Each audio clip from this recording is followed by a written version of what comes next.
Vamos abrir então em Romanos capítulo 1, verso 14.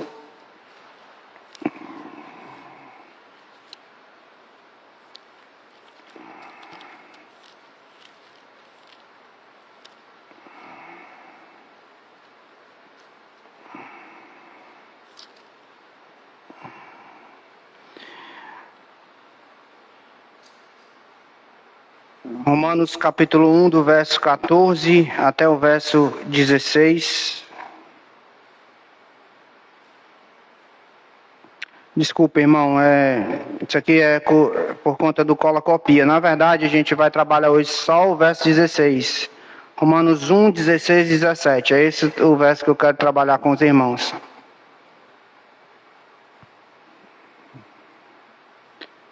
Pois não me envergonho do Evangelho, porque é o poder de Deus para a salvação de todo aquele que crê, primeiro do judeu e também do grego, visto que a justiça de Deus se revela no Evangelho de fé em fé, como está escrito, o justo viverá por fé. Vamos orar. Amado Deus e Pai, que o Senhor nos conduza em Tua graça, em Teu poder, para cumprirmos, ó Deus, o nosso papel de ensinar a Tua palavra ao Teu povo, na esperança de que possamos crescer para a honra e para a glória do Teu nome.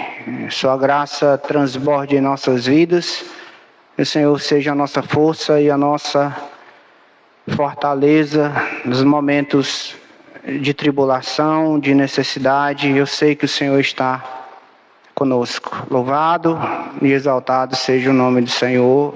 Amém.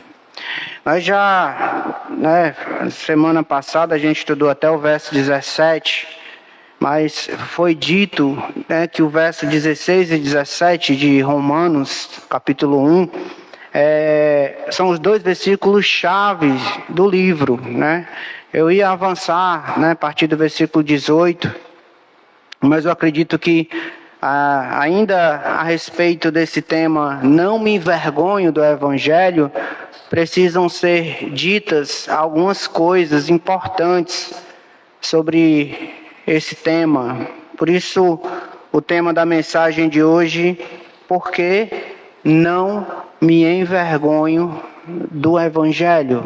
Por que a igreja brasileira, ela não tem vergonha do Evangelho? Por que o apóstolo Paulo não tinha vergonha do Evangelho? Em nosso último encontro, só revisando aqui, para estudar o livro de Romanos, nós vimos a ação do Evangelho na vida da igreja. Nós vimos que a ação do Evangelho na vida da igreja provoca reação na vida do crente. E aí nós analisamos algumas dessas reações que o Evangelho causa em nossa vida. Número 1, um senso de dívida. O Evangelho faz com que o crente se sinta em dívida com Deus para pregar o Evangelho aos descrentes. Número 2, um senso de prontidão. O Evangelho faz com que o crente esteja sempre preparado para pregar o Evangelho em toda e qualquer situação. E número 3, um senso de coragem. O Evangelho faz com que o crente seja corajoso para enfrentar a perseguição, o desdém e a zombaria. Em nossos dias, nós temos um sistema de oposição ferrenho contra o cristianismo. Se você parar para pensar, a educação, a ciência, a política e a imprensa brasileira se uniram para desdenhar e desmerecer o Evangelho do nosso Senhor e Salvador Jesus Cristo. Eu poderia dar vários exemplos, mas eu não quero perder tempo com esses exemplos de blasfêmia, de zombaria da palavra de Deus, E não vou dar palco para essas pessoas, Então nem vou dizer o que eles disseram, porque eu não tenho coragem de proferir as coisas que eles proferem contra o nosso Senhor Jesus Cristo. Então eu separei apenas um exemplo aqui, a título de exemplificação mesmo, que é aquele grupo conhecido, um grupo de comédia conhecido como Porta dos Fundos. Eles, não sei se eles ainda fazem isso, mas geralmente eles costumam lançar um episódio das suas séries, né, no YouTube. Antigamente, parece que agora alguma dessas emissoras aí compraram, mas eles lançam séries, episódios no período do Natal para zombar, para blasfemar do Senhor Jesus Cristo. E não convém aqui dizer as barbaridades que eles apresentam nessas enquetes, né, desse grupo. Esse grupo de comédia acaba fazendo isso. E nós poderíamos citar muitos outros exemplos, né, de educadores, de filósofos, de professores, de artistas que gostam de se promover zombando da palavra de Deus, zombando do Evangelho. Para você ter uma ideia, cientista, educador, filósofo, ateu, quando ele lança livro, quando ele escreve artigo, ou quando ele faz palestra, só pelo fato de ele ser ateu, ele já é visto pelo mundo como intelectual. Só pelo fato de ele ser ateu, de ele se declarar ateu, ele já ganha um status de intelectualidade. Assim é este mundo. Ele está se unindo com todas as suas forças, em todas as suas frentes, para, numa tentativa de ridicularizar o Evangelho da salvação e o nosso Salvador, o Senhor Jesus. E muitos crentes, por conta dessa pressão, até mesmo dessa opressão que o mundo causa sobre a igreja, acabam se sentindo intimidados e podem ficar envergonhados de ter uma identificação com o Senhor Jesus. Mas o objetivo hoje à noite é afirmar que nós não devemos nos envergonhar do Evangelho. Por que não me envergonho do Evangelho? Por que Paulo não se envergonhava do Evangelho? Por que a igreja brasileira não deve se envergonhar do Evangelho? Vejamos então por que motivo Paulo não se envergonhava e por que motivo a igreja brasileira não deve se envergonhar do Evangelho. Primeiro motivo, nós vamos prender nossa mensagem hoje no versículo 16. Primeiro motivo, o apóstolo Paulo diz: pois não me envergonho do Evangelho, porque é o poder de Deus. Eu quero que você preste atenção nessa expressão de Deus. De Deus. O Evangelho é de quem? De Deus. Então, por que eu não me envergonho do Evangelho? Porque o Evangelho é de Deus. Deus é o autor, Deus é o dono, Deus é o criador do Evangelho. A mensagem do Evangelho, ela é única, ela é sem igual. A mensagem do Evangelho não é uma palavra de um imperador famoso como César. Não é uma mensagem de um filósofo renomado como Platão. Não é uma mensagem de um guru religioso afamado como Krishna. Não, a mensagem do Evangelho é a mensagem do Filho de Deus. O Filho de Deus que se encarnou. O Filho de Deus que morreu na cruz pelos nossos pecados. O Deus Todo-Poderoso que deixou a sua glória para morrer em nosso lugar. Não existe nada igual ao Evangelho. Não há nada que se compare ao Evangelho do nosso Senhor Jesus Cristo, porque o Evangelho que nós pregamos é o Evangelho de Deus. O Evangelho, ele não emana da terra e nem foi forjado pelo coração do homem. O Evangelho, ele tem a sua origem no céu. É a mensagem que sai do coração do Deus Todo-Poderoso até nós, para nos salvar. O Evangelho, então, você precisa entender que ele não é fruto da imaginação dos homens. O Evangelho é a obra da revelação de Deus. Deus, Ele separou alguns homens, soprou o seu Espírito para que esses homens escrevessem a veríssima palavra do Senhor. Vamos abrir, por exemplo, em Gálatas, capítulo 1.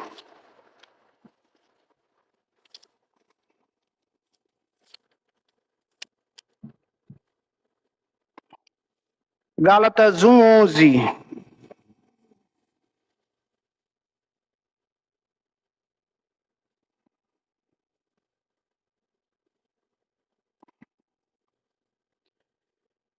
Gálatas 1:11 diz assim: Faço-vos, porém, saber, irmãos, que o evangelho por mim anunciado não é segundo o homem. O evangelho não é segundo o homem. Versículo 12. Porque eu não o recebi, nem o aprendi de homem algum, mas mediante o quê? Revelação de Jesus Cristo. O Evangelho não é fruto da imaginação humana.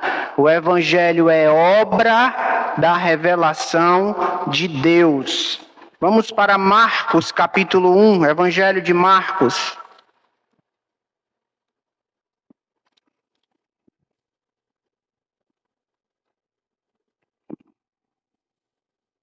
Marcos, capítulo 1, versículo 1. Olha o que diz Marcos sobre a origem do Evangelho.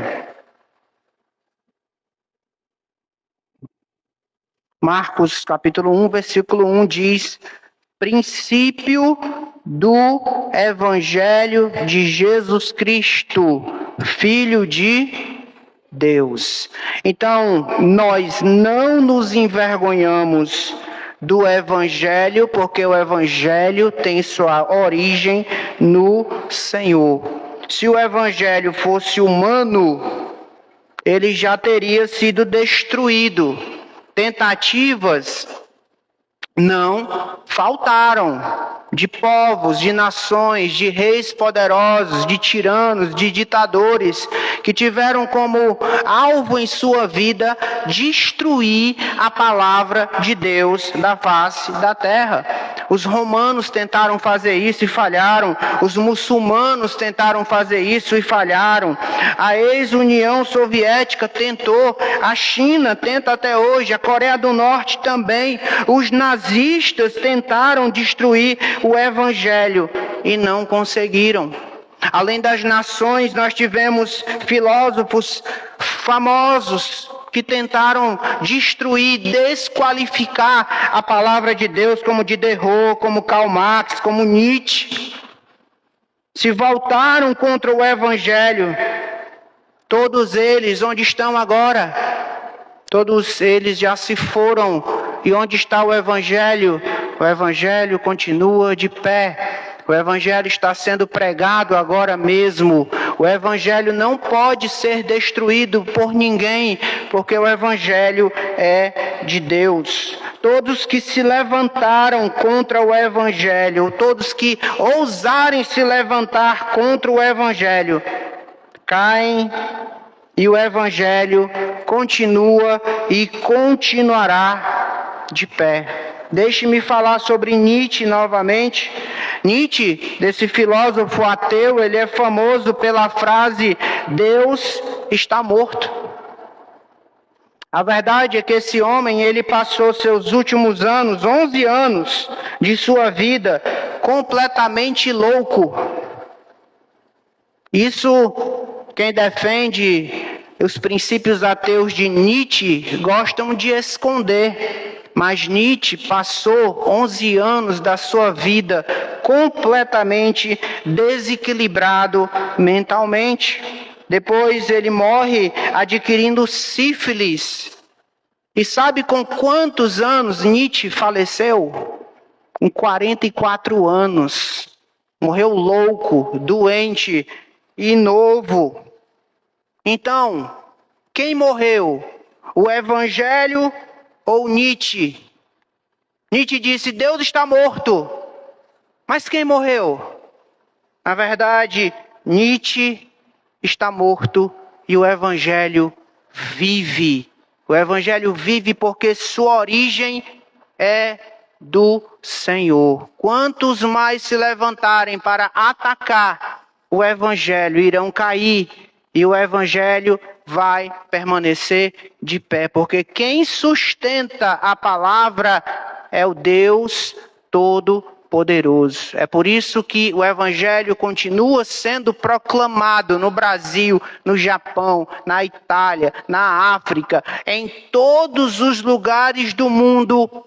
Onde tem um servo de Deus ali morando, ali existindo, ali está a palavra do Senhor sendo pregada. E não há quem consiga impedir o Evangelho. Tentativas não faltaram, mas todos falharam. Porque o Evangelho não é de origem humana. O Evangelho tem sua origem no céu, no coração de Deus. Nós também não nos envergonhamos do Evangelho, em segundo lugar, por causa da natureza do Evangelho.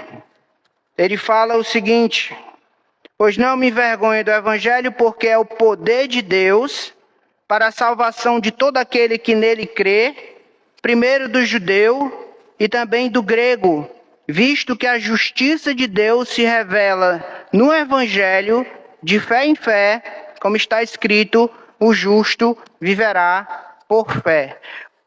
A natureza do Evangelho. O Evangelho é a boa nova do amor de Deus. Essa é a natureza do Evangelho que nós pregamos. O Evangelho é a boa nova do amor de Deus ao homem.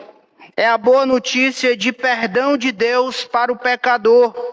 No Evangelho resplandecem tanto o amor como a justiça de Deus. Martinho Lutero ensinava o seguinte sobre o Evangelho: que Deus não quer nos salvar pela nossa justiça, mas por uma justiça externa que não se origina em nós, mas que nos vem de fora de nós, que não surge em nosso planeta Terra, mas que vem do céu. Então, o Evangelho, a natureza do Evangelho é o amor de Deus, né? Deus prova o seu próprio amor para conosco, nos dando Jesus para ser o nosso Salvador. Deus amou o mundo de tal maneira que deu o seu único Filho, para que todo aquele que venha a crer possa ter, então, a vida eterna. É por isso que o crente não se envergonha do Evangelho, porque sabe que o Evangelho é o presente do amor de Deus para a sua vida. Francisco de Assis, ele tem uma frase interessante quando ele diz: quem lê e entender o Evangelho em espírito e em verdade, encontrará nele Deus e o céu, os anjos e o próprio paraíso. Tudo a nos esperar. Então o Evangelho, ele é de natureza, na sua natureza nós encontramos a expressão do amor de Deus. Por causa do amor de Deus, Deus nos dá a salvação, Deus nos deu Jesus para morrer na cruz, Deus nos dá o paraíso, Deus nos dá o perdão dos pecados, Deus nos dá a reconciliação com Ele. Esse é o Evangelho, é a demonstração do amor. Teólogo falecido há poucos anos, Tim Keller, falando sobre o Evangelho, ele diz: o Evangelho é isso. Somos mais pecadores e imperfeitos em nós mesmos do que ousamos acreditar, mas ao mesmo tempo somos mais amados e aceitos em Jesus Cristo do que jamais ousamos esperar. Esse é o Evangelho que nos surpreende com o amor de Deus derramado na cruz, onde Cristo se torna o nosso Salvador por amor. Cristo desceu os altos céus por amor. Cristo viveu uma vida de tentação e uma vida de perfeita pureza, lutando contra o pecado por amor. Cristo cumpriu toda a justiça por amor. Cristo foi para a cruz por mim e por você por amor. Ele ressuscitou, nos dando a vitória, a certeza da salvação por amor. A natureza do Evangelho, na natureza do Evangelho nós encontramos um Deus amoroso. Um Deus amoroso que está disposto a nos salvar, nos dando o seu único Filho que morreu na cruz pelos nossos pecados. Ele é a nossa única esperança de salvação. Eu não me envergonho do Evangelho também por conta do poder do Evangelho. Ele fala, não me envergonho do Evangelho porque é o poder de Deus. Não me envergonho do Evangelho porque é o poder de Deus. Essa é a terceira razão para nós não nos envergonharmos do Evangelho. Paulo fala que o Evangelho é o poder de Deus. O Evangelho, eu não sei se você está entendendo, mas ele é o poder do Deus onipotente, onipresente, onisciente. O nosso Deus, ele é onipotente, significa que ele tem todo o poder. Ele é o Deus todo-poderoso, ele é o Deus invencível, ele é o Deus indestrutível.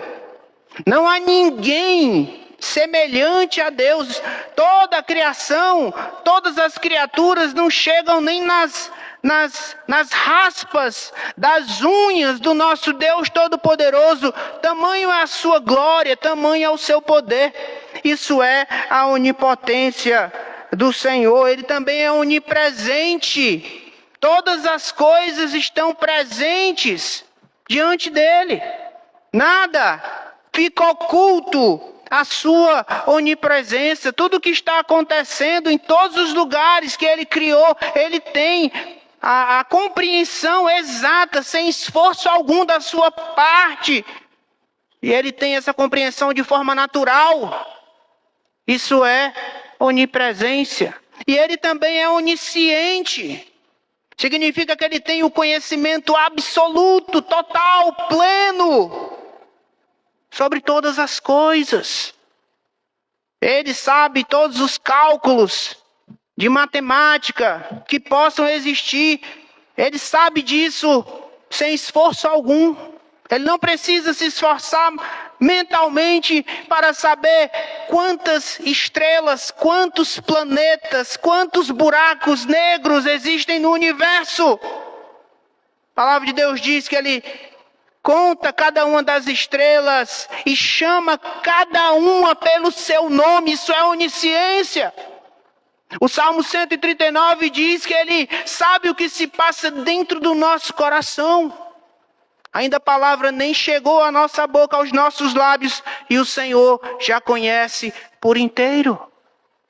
Esse é o poder de Deus.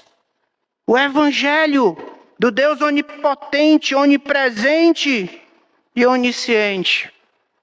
A palavra grega aqui para poder, o Evangelho é o poder de Deus, Romanos 1,16, é dunamis. De onde vem a nossa palavra dinamite. A ideia aqui é que o Evangelho ele tem força para quebrantar corações endurecidos. A ideia aqui é que não há coração tão duro que Deus não possa transformar. Porque o Evangelho é o poder do Deus onipotente, onipresente, onisciente. Não há coração tão duro que o Evangelho não possa transformar. E sempre que eu medito nisso, eu fico me lembrando como era o meu coração antes de Jesus me salvar. Quão duro era o meu coração. Como eu era endurecido para o Senhor. Como eu era endurecido para as coisas de Deus. E Deus me salvou. Se Ele me salvou, um homem tão endurecido, um homem tão preso a este mundo, um homem tão cheio de paixões carnais como eu era. E Ele quebrantou meu coração. Eu, tem uma experiência própria de que o Evangelho é o Evangelho do Deus Todo-Poderoso que pode quebrantar qualquer coração. Não importa quão duro esse coração venha a ser. Isso nos ensina, igreja, que ainda há esperança para o pecador mais endurecido. Não desista dos seus parentes endurecidos. Eu sei que muitas vezes a gente desanima. Eu sei que muitas vezes a gente fica triste. Eu sei que muitas vezes a gente quer desistir. Quer saber de uma coisa? Eu não quero mais saber não. Eu já preguei, vou lavar, vou fazer igual Pilatos, vou lavar minhas mãos. Não faça isso. Não há coração endurecido que o Senhor não possa transformar com a pregação do Evangelho. O Evangelho é o poder de Deus que quebranta o coração mais duro. Continue insistindo com a salvação daqueles que você ama. Amém? Continue orando por eles. Continue testemunhando de Cristo para eles. Continue vivendo o Evangelho na presença deles. Peça ao Senhor a oportunidade para pregar com sabedoria o Evangelho da salvação. Aquele coração empedernido, aquele coração endurecido. Não desista dos endurecidos. Porque Deus, o Evangelho, a sua palavra, ela é poderosa. É o dunamis de Deus para quebrantar. Para fazer com que o homem mais endurecido em seu pecado se prostre e reconheça que somente Jesus é o Senhor, para a glória de Deus Pai. Em quarto lugar, o propósito do Evangelho. Não me envergonho do Evangelho por causa do seu propósito. O Evangelho é o poder de Deus para quê? Para a salvação. Esse é o propósito do Evangelho. É por isso que eu não me envergonho do Evangelho. O Evangelho é uma invenção divina. O Evangelho nos foi dado como uma ferramenta para salvar os pecadores. É o poder de Deus para a salvação. O Evangelho não é um poder destruidor como o poder da dinamite. A palavra dinamite vem da palavra poder aqui em Romanos 1,16. Mas o Evangelho não tem esse poder destruidor de uma dinamite. O poder do Evangelho, na verdade, é um poder transformador. É um poder que salva, é um poder que regenera, é um poder que transforma.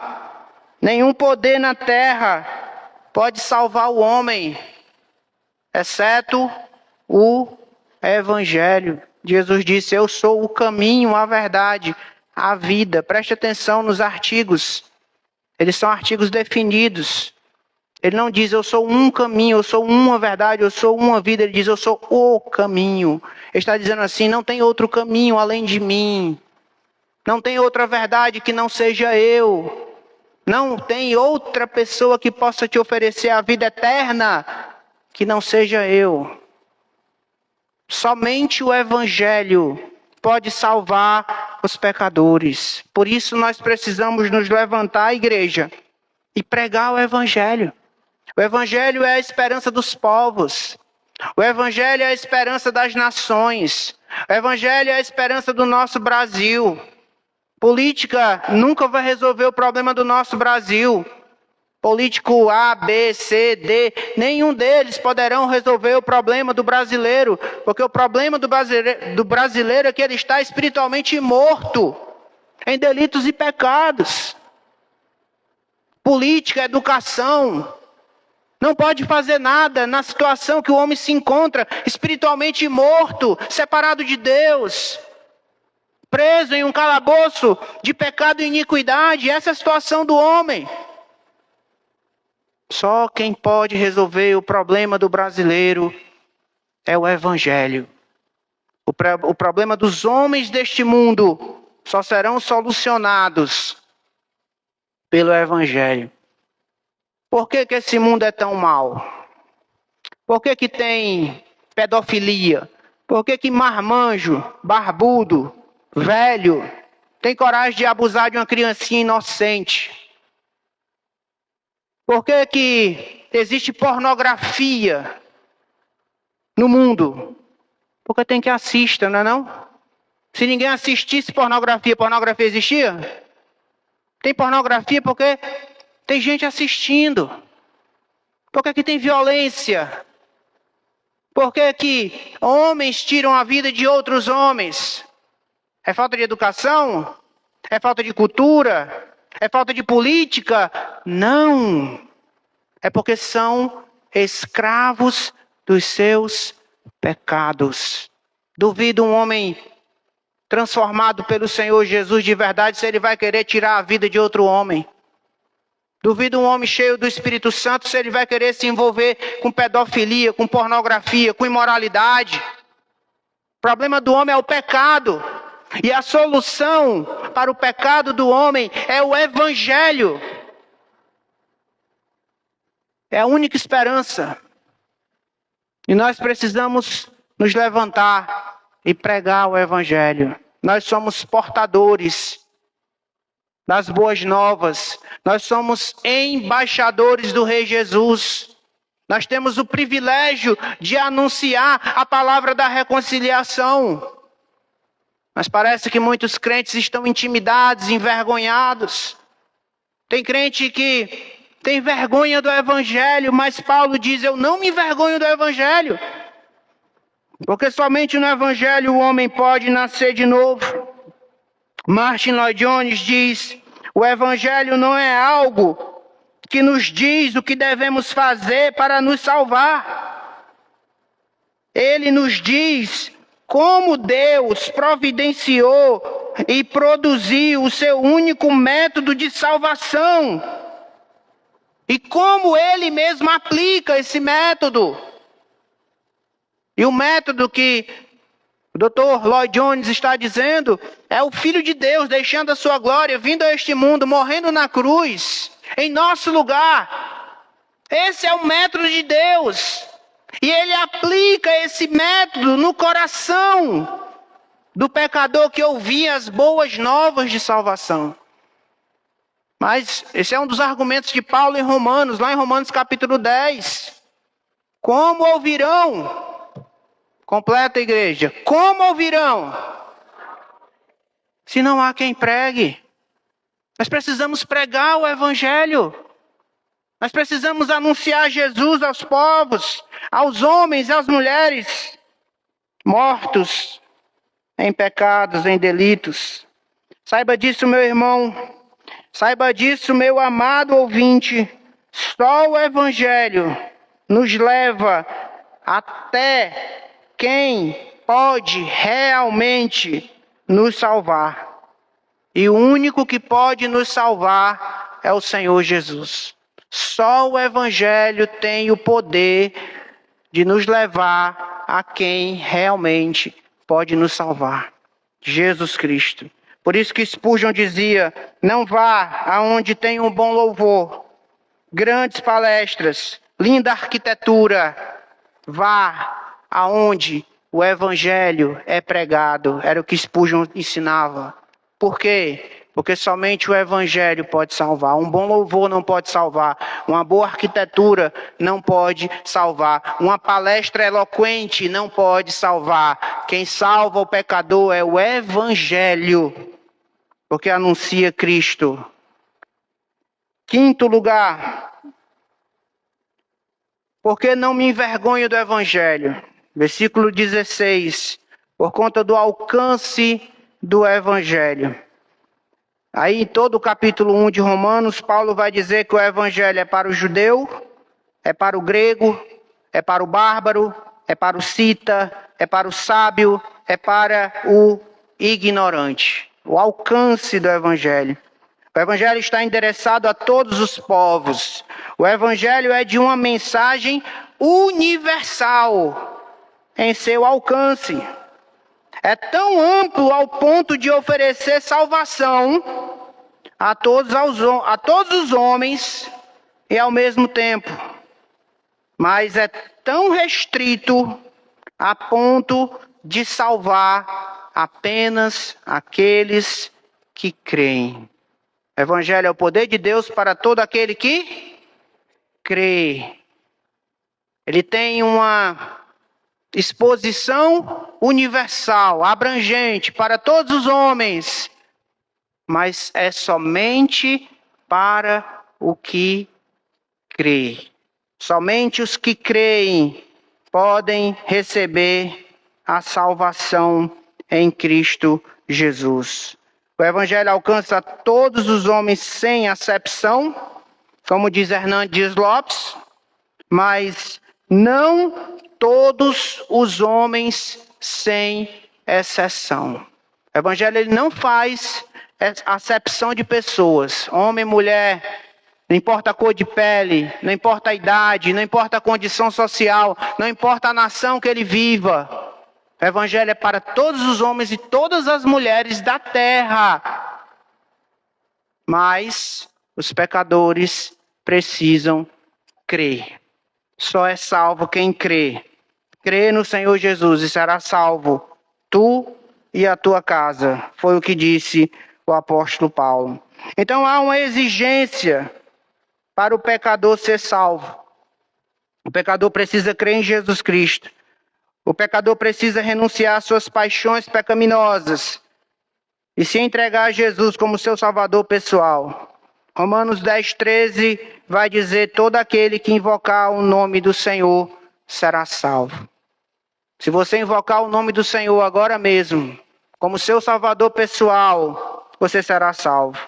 Por isso, me dê licença para citar novamente Spurgeon. Ele pregou dizendo certa vez: busque o evangelho que rasga. Cuidado aí, Eutico. Cuidado, Eutico.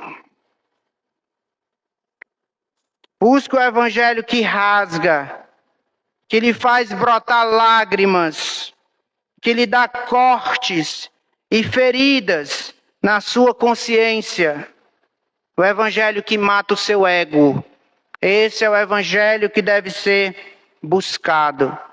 E em último lugar, irmãos, nós não nos envergonhamos do evangelho por causa do resultado do evangelho. Aí no versículo 17 vai nos dizer que o evangelho produz não apenas a fé salvadora, mas também a fé santificadora, visto que a justiça de Deus se revela no evangelho de fé em fé, como está escrito: o justo viverá por fé. O evangelho produz não apenas a fé salvadora, mas também a fé santificadora. Paulo diz que o justo viverá pela fé. Ora, o justo também é salvo pela fé. Vence pela fé e caminha de fé em fé. O que eu acredito que Paulo está dizendo aqui é que o Deus que nos salva, Ele é o Deus que vai também sustentar a nossa salvação.